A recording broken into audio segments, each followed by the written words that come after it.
I am the Jamaican Scoop Diva and welcome to my channel. Now, we're going to be talking about a couple of things today, but let's start off with the Ninja Man versus the Pretty Don situation. Now, Pretty Don had launched a verbal attack on Ninja Man, and he indeed responded from behind the bars in quite an intellectual manner. Now, he stated that she was purposeless, a freak of nature, and a dog who is being manipulated by the enemy. Now, personally, I was flabbergasted. Ninja Man is not the Dangargan for no reason at all. Now, I'm not going to play the letter here from behind the bars, but what I will tell you is this. Now, the old heads, the elders in our generation, they haven't reached this far and survived this far for no reason at all. If you know anything about Pretty Dawn, and from the very few things that I know of her, is that she can be a bit vulgar and she can be a bit boisterous. And I personally have nothing against her, but I know how she carries on. Why would she attack Ninja Man and his son? I'm not quite sure, but just know that he did put her in his place. Listening to the letter, I was embarrassed and it wasn't me. So that's one thing to consider. Another thing to note importantly from this letter is when Ninja Man pleaded to Spice, telling her that she should disassociate herself from Pretty Dawn and not have Pretty Dawn taint her brand, which, in my opinion, is somewhat understandable. Spice has an excellent career right now, and he stated in his letter that he was one of the original people in the beginning of her career that had helped her to reach the level where she was. Now, if he's now telling her to leave her alone, well, he's telling Spice to leave Pretty Dawn alone, it's because you could say he has a genuine concern for her brand and for her reputation.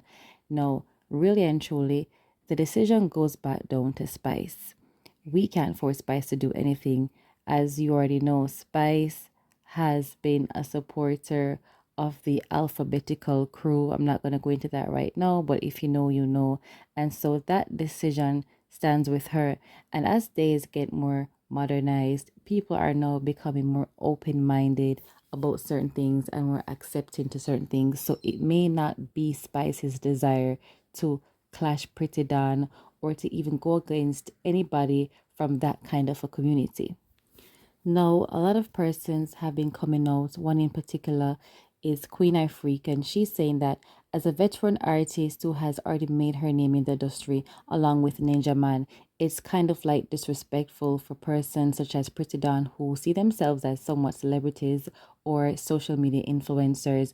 In other words, they don't have that great of a foot to stand on in a so-called industry, seeing that their only claim to fame is just being popular for being popular. And she's saying no, these kinds of person now have the audacity to come and insult, to disrespect people like herself, people like Ninja Man, who have worked hard, who have created a name for themselves and have represented Jamaica on an international scale. She now is trivializing, Pretty Dawn now is trivializing all of their accomplishments by being so out of order towards them. And now, because of this, people are now saying to Spice, you should respond in defense of Ninja Man. You should say something. You should put Pretty Dawn in her place. But like I said to you before, only Spice can determine if she should respond. She should know her own feelings. Is it a case where she's going to stay loyal to Ninja Man, seeing that he has claimed to have helped her in the early days of her career? So will she, stand up for him? Or will she tell herself, you know what, that was a long time ago. I have grown exceedingly well in the industry. I've made a name for myself. I'm international. I can't afford to get into petty squabble and now further ruin my brand because her brand, is representing the alphabetical thing. She's doing her thing with them. So at the end of the day, she may have a lot more to lose if she responds. You may never know. Maybe she will, maybe she won't. On a lighter note, I did notice that Pretty Dawn has become more feminine. She's gotten her hair done. She's wearing a wig, a lace wig. She's gotten her nails done. She's dressing more feminine. And she is now doing videos inside. Please correct me if I'm wrong, but usually she's outside in male attire doing her videos, speaking her mind about whatever she chooses to. And I'm wondering if that letter from Ninja Man had her concerned about being on the outdoors. Did she not feel safe outdoor?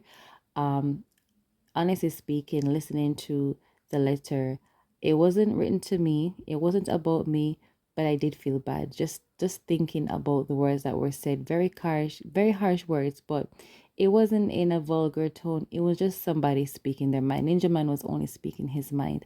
I would have been shaken up too, and that might would have jolted me from dressing like a man to dressing like a female, because my feelings would have gotten hurt. And so I don't know if this, what I call a sudden change, is in direct response to the letter in order to try to prove something. Is she shaken up? I'm not sure. All right, now moving on to the second topic I'll be discussing is Chrissy speaking emotionally about her breakup with Rosa and co-parenting. Now, a couple of days ago, she went on live to address the nature of the relationship between her and Rosa. Now, it is understandable why she would like to speak her mind, regardless of the fact that really it's nobody's business. But on the greater scheme of things, she is a social media personality. She has a lot of fans, and a lot of people are loyal to following her life. A lot of people religiously follow her and would like to know what's going on. No, she did break up, and she claimed certain kinds of abuse, etc. However, it seems that she has moved past that. What she's now addressing is this: whatever rumor seems to be circulating about her dealing with Rosa, she's saying that, listen, she has to deal with him because that is the father of her child. And she even went ahead to explain that her child is very intelligent. She picks up on things and she knows when something is wrong. And so they have made it their priority and their duty to explain to that child, to say, listen, the parents may not be together, but they still love her wholeheartedly and they put her first. Now, unfortunately, she did break down, she got emotional, and she cried. And this is not something to take lightly or to make fun of, because it is understandable. She was living with Rosa. She was with him for quite some time, and to have that family breakup, it's not something you get over within 2 or 3 days. It's something that will take a toll on you. You have to adjust as a female in not having the father of your child around you and your child. You have to adjust to not having that perfect nuclear family setting. Life isn't perfect. Sometimes life throws us curveballs and we have to just adjust. And so she wants everybody to know that at the end of the day, they are doing their best as co-parents, and they will always communicate as a couple because of the well-being as a child. And something, I hope her fans really and truly cut her some slack and understand what she's going through. At least I'm not playing a fool on the internet with no man who take me for idiot. Would I still have sex with me, never come out, come say nothing. Even after all I want me, still did want me. So let girl have a good day. Cause you don't know what you should say. Damn ass. And third and finally, let's discuss CMR's infamous side piece. Now, this side piece is, honestly, I think she's bitter, and that's just my opinion. Now, she did do a live. I think she did a couple of lives, explaining that, CMR is still calling. He still wants to do the do. And she's claiming that, she's happy because she's not tied down to a man, and at least no man is out there making a fool of her. At this point, she doesn't need a man to make a fool of her, because I feel like she's making a fool of herself. At the end of the day, he is married. Yes, she might have had him for a while. Yes, the wife was offended, she was embarrassed, and she has been hurt. But at the end of the day, marriage is a duty, it's a responsibility, it's a commitment, it's a vow, and it's nothing to be trifled with. I think what a lot of these side piece these days don't understand is the value of marriage and the water it holds. Even if the man, let's say CMR, loves her, which I'm not quite sure he loves either of them. But let's say he loves her. It's going to be very difficult separating from his wife or leaving his wife, because leaving his wife doesn't just mean leaving his wife.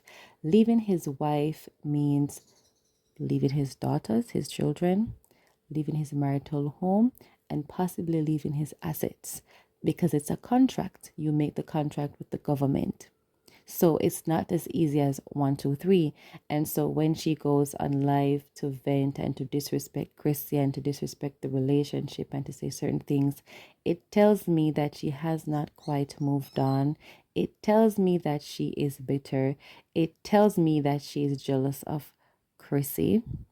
And it tells me that she misses CMR. As far as it goes to naming her dog Krissy, she could name the dog Krissy's first name, middle name, maiden name, and married name. The dog will never be Krissy, because at the end of the day, only a dog tries to break up a marriage. Only a dog has no respect for itself. Only a dog tries to do things that are not ladylike. So we have to look into ourselves and tell ourselves that it takes one to know one. And on that note, thank you so much for listening. Thank you so much for watching. Please don't forget to like, share, and subscribe, and hit the notification bells. And please take care of yourself.